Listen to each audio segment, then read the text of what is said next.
भवन अमंगल हारी, द्रबहुँ सो दशरथ अजिर बिहारी।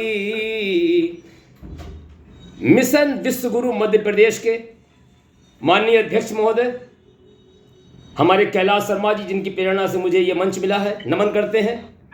सभी तेजस्वी ओजस्वी विद्वान वक्ताओं कवियों को, गूगल मीट के माध्यम से जुड़े सभी मेरे भाइयों बहनों, सबको मेरा सत सत नमन, मेरा कोटि कोटि प्रणाम। सदगुरुदेव भगवान के श्री चरणों में वंदन करते हुए हम श्री रामचरितमानस पर उसके कुछ बिंदुओं पर प्रकाश डालने का प्रयास करेंगे। आप जानते होंगे हमारे भगवान शिव भोलेनाथ, उनके हृदय में निवास करने वाले परम प्रभु परमात्मा श्री राम, वही राम हम सभी में रम रहे हैं, हम सभी में रम रहे हैं। राम का मतलब ही है कि जो सब में रमे वही राम। हर प्राणी मात्र में बसने वाले प्रभु राम को वंदन करते हुए मैं छोटा सा अपना परिचय जरूर दूंगा। निर्मल गुप्ता, महाराष्ट्र, इस संत नगरी संत भूमि से, क्योंकि मैं यहाँ का तो नहीं हूँ, 15 वर्ष से हूँ, उत्तर भारत का हूँ। और एक विशेष बात हमारे बारे में शायद कम लोग जानते होंगे कि मैं उस अद्भुत माँ की संतान हूँ, उस अद्भुत माँ की जिसकी रामायण की चौपाइयों के द्वारा शादी हुई है। सन 1952 में हमारे पिताजी के दादाजी हमारे नगर में आए। मैं नंसार में रहता हूं। नाना जी से उन्होंने अपने पोते की शादी के लिए उनकी बेटी से बातचीत की।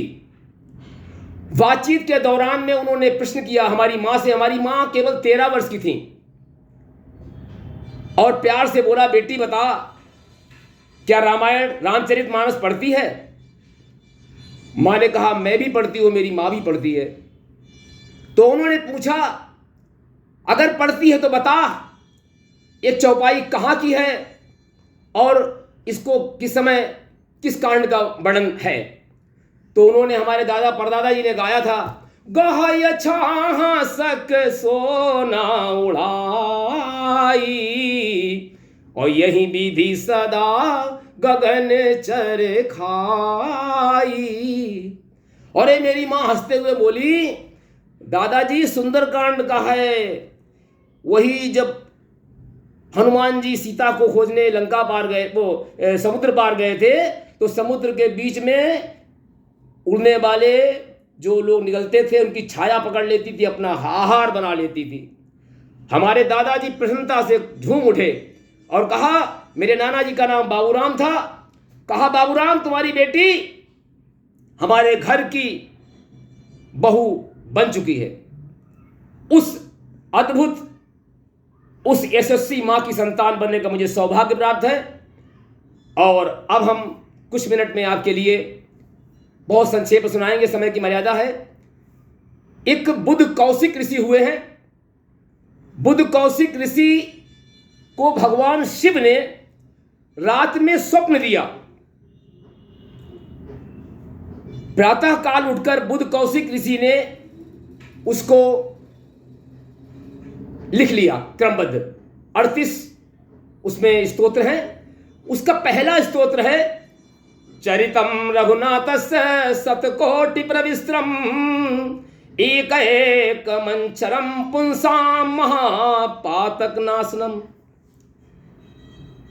कहा है भगवान रघुनाथ जी, राम जी का जो चरित्र है वो 100 करोड़ विस्तार वाला है और उसका एक एक अक्षर समस्त पापों को जलाने के लिए इस प्रकार से अंधकार का नाश प्रकाश कर देता है। यह राम का नाम इसी प्रकार से सारे पापों को भस्म कर देता है।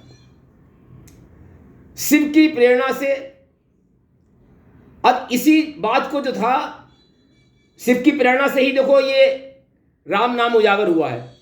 और शिव की प्रेरणा से ही रामचरितमानस का लेखन भी हुआ है मेरे प्यारे साथियों, भाइयों, बहनों।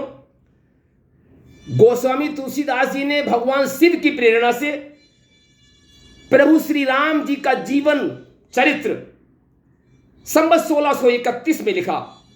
यह लेखन 2 वर्ष 7 महीना 26 दिनों में पूर्ण हुआ। 1633 में मार्गशीर्ष शुक्ल पक्ष राम विवाह के दिन यह अद्भुत ग्रंथ पूर्ण हुआ। और जब यह पूर्ण हुआ तो क्या कहना, अरे हिंदी साहित्य में ही नहीं मेरे प्यारे, ये विश्व साहित्य में भी, जगत साहित्य में भी एक निराला, एक अनुपम, एक अद्भुत ग्रंथ है। ये ग्रंथ है ज्ञान का, भक्ति का, वैराग्य का, प्रेम का, सदाचार का, त्याग का शिक्षा देने वाला ग्रंथ है। ये ग्रंथ है भाई कैसा हो, पिता कैसा हो, घर का आचार विचार कैसा हो, राम का जीवन ही अनुकरणीय है मेरे प्यारे। और हमारे एक बेड़ी कवि हुए हैं, उन्होंने तो लिखा है कि ये ग्रंथ पाषाण हृदयों में भी प्रेम को सिंचित करने वाला अनुपम औषधि है। और एक और उसी समय के संत हुए हैं, उनका नाम है श्री मधुसूदन सरस्वती। जब उन्होंने इस ग्रंथ को पहली बार पढ़ा काशी विश्वनाथ में, तो कहा अद्भुत अद्भुत, ये ग्रंथ सचमुच तुलसी का पौधा है। कविता रूपी मंजरी इसमें अतिशय सुंदर है, जिस पर राम रूपी भमरा मंडराया करता है। काशी के विश्वनाथ मंदिर में रात्रि में स्वयं भगवान शिव ने आकर इसमें मोहर लगा दी, सत्यम शिवम सुंदरम। उस मंदिर में इस ग्रंथ की परीक्षा के हेतु उस समय के पंडितों ने मान नहीं दिया, तो उस मंदिर में ग्रंथों को सबसे नीचे रख के बंद किया गया। सभी जानते हैं, सुबह प्रातः काल उठ के आए तो उस ताले बंद मंदिर में ग्रंथ सबसे ऊपर लिखा हुआ था, सत्यम शिवम सुंदरम। तो अब हम चाहते हैं इसकी अधिक बातें न करके आपको हम उसमें जो सरोवर है, जिस सरोवर के 4 घाट हैं, इस मानसरोवर, इस जो आपका झील है ये मानसरोवर रूपी, इसके एक घाट पर बैठे हुए हैं काकभूषण गरुड़, एक घाट पर बैठे हुए हैं संत तुलसी अपने भक्तों के साथ में, और एक में विश्वबंद हमारे याज्ञवल्क्य के मुनि महात्मा भरद्वाज को सुना रहे हैं। इस प्रकार से, और भगवान शिव पार्वती को सुना रहे हैं एक घाट पर, चारों घाटों पर है। आइए हम थोड़ा सा जल इसका पी लेते हैं। इस सरोवर में स्नान करने से बस कुछ जल की छींटा डालने का समय मिला है, हम उसके लिए पूरा करते हैं। भगवान श्री राम को वंदना करते हुए आइए हम प्रवेश करते हैं कैकेयी के उस भवन में जहां पर दशरथ जी को मालूम हुआ कि हमारा राम को वनवास हो गया है। और जब ये ऐसा मालूम हुआ तो दशरथ का क्या हाल हुआ है, उसके पीछे की थोड़ी चौपाइयां हैं, उन्हीं को मैं अपने शब्दों में कहने का प्रयास करूंगा। दशरथ जी कहते हैं, बार बार समझाते हैं कैकेयी के लिए, और कहते हैं कैकेयी मान जा, ऐसा मत कर, राम को ऐसा, भरत को राज्य दे दिया कोई बात नहीं, लेकिन राम को वनवास मत दे। तो वो कहते हैं, जाता हूं छोड़ तुमको कैकेयी इस सदन में, जाता हूं छोड़ तुमको। उन्हें मालूम पड़ गया कि मेरा जीवन नहीं रहेगा राम के बिना, इस प्रकार से मछली का जीवन जल के बिना नहीं होता है। तो कहता, क्या कह रहे हैं हमारे दशरथ जी, मैं जानता नहीं था तू काल मेरे तन की, मैं जानता नहीं था तू काल मेरे तन की, मैं मानता नहीं था तो दुर्भाग्य है अवध की, दुर्भाग्य है अवध की।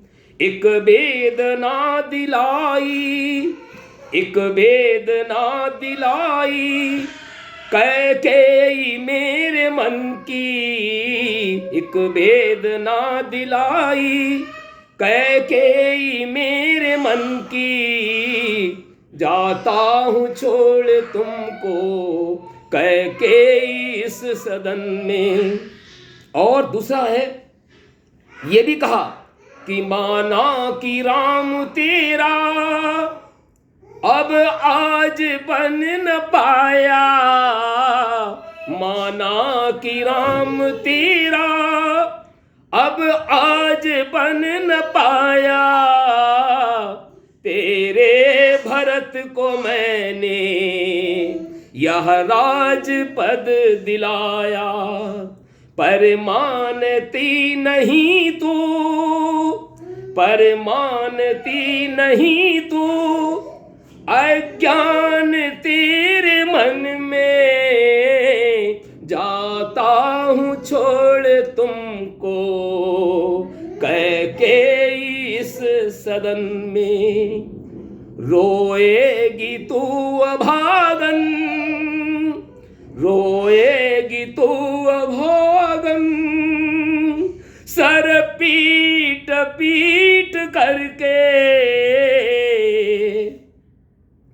रोए नगर अयोध्या, श्री राम नाम लेके, रोए गगन के तारे, रोए गगन के तारे, दशरथ के इस अगन में, रोए गगन के तारे, दशरथ के इस अगन में, जाता हूँ छोड़ तुमको, कैकेयी इस सदन में। और श्री राम राम रट के, श्री राम राम रट के, मैं नयन मूंदता हूँ,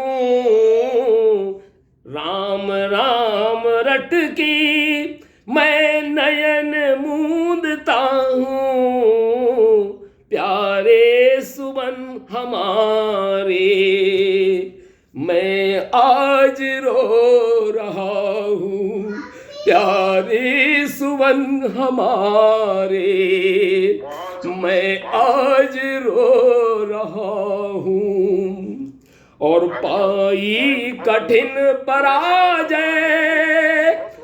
पाई कठिन पराजय, अपने ही इस भवन में, पाई कठिन पराजय, अपने ही इस भवन में, जाता हूँ छोड़ तुमको, कैकेयी इस सदन में। और अंतिम है जो मुझे कहने का साहस नहीं हो रहा है, वही ध्यान आया ऋषि पुत्र हमारे श्रवण कुमार का। तो क्या है, ऋषि श्राप याद आता, ऋषि श्राप याद आता, तालाब की पुलिन का, ऋषि श्राप याद आता, तालाब की पुलिन का, और बहुत दृश्य याद आता, वह दृश्य याद आता, ऋषि सुवन के निधन का, वह दृश्य याद आता, ऋषि सुवन के निधन का। अब छोड़ जा रहा हूँ, अब छोड़ जा रहा हूँ, कैकेयी अपने तन को, अब छोड़ जा रहा हूँ, कैकेयी अपने तन को, जाता हूँ छोड़ तुमको, सदन में, जाता हूँ छोड़ तुमको कह के इस सदन में, कह के इस सदन में। सभी भाइयों बंधुओं को हमारा सत सत नमन, कोटि कोटि प्रणाम, कोटि कोटि प्रणाम। बहुत सुंदर दादा, इतना सुंदर आदरणीय निर्मल, बहुत ही सुंदर। धन्यवाद, बहुत बहुत धन्यवाद। इस मंच पर लाने वाले कैलाश भोपाल के कैलाश शर्मा जी के चरणों में सत्सत बंदन। आप सभी को नमन जो आपने इस काबिल समझा और हमें इस मंच पर लाकर खड़ा किया। सबको कोटि कोटि नमन, सत्सत नमन।